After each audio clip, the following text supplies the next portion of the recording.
peruano.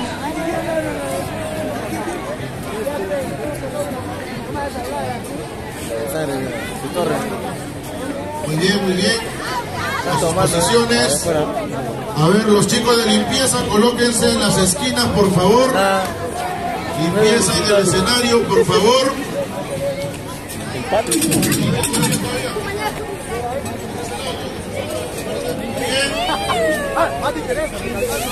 Bien, profesor Carlos Verástegui, me dará la lista para iniciar, por favor.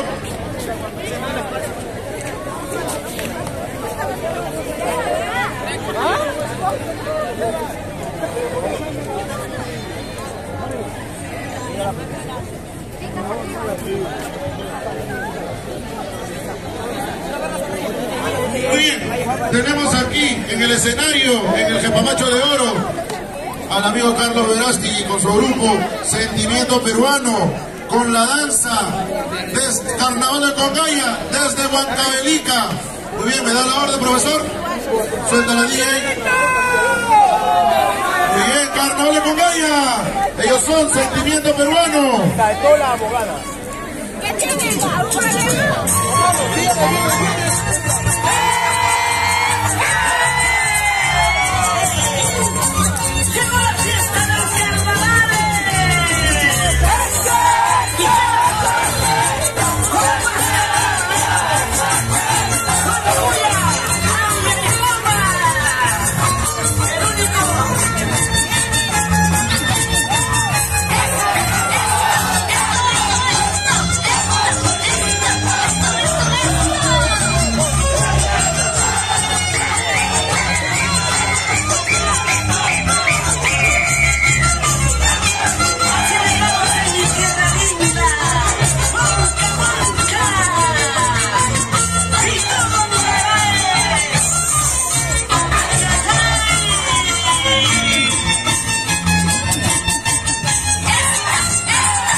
bengala es distinto, porque prende fuego.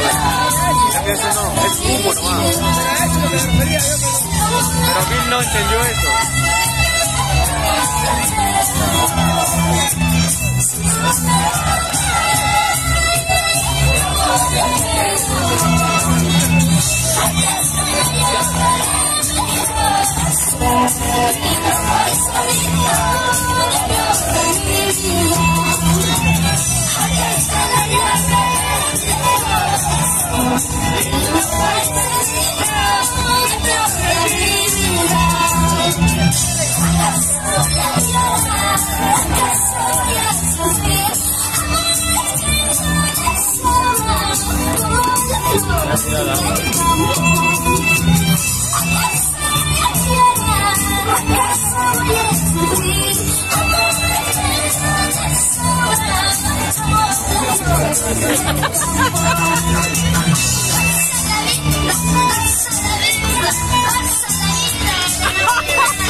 Y esta fue la presentación de Sentimiento Peruano con Carnaval de Congaya. La limpieza, por favor, la limpieza. La limpieza del escenario, por favor. Mientras que los jurados alistan los puntajes, nos acomodamos para la limpieza. Limpieza del escenario, por favor. ¿Cómo? ¿Sigo grabando? ¿Cómo ya?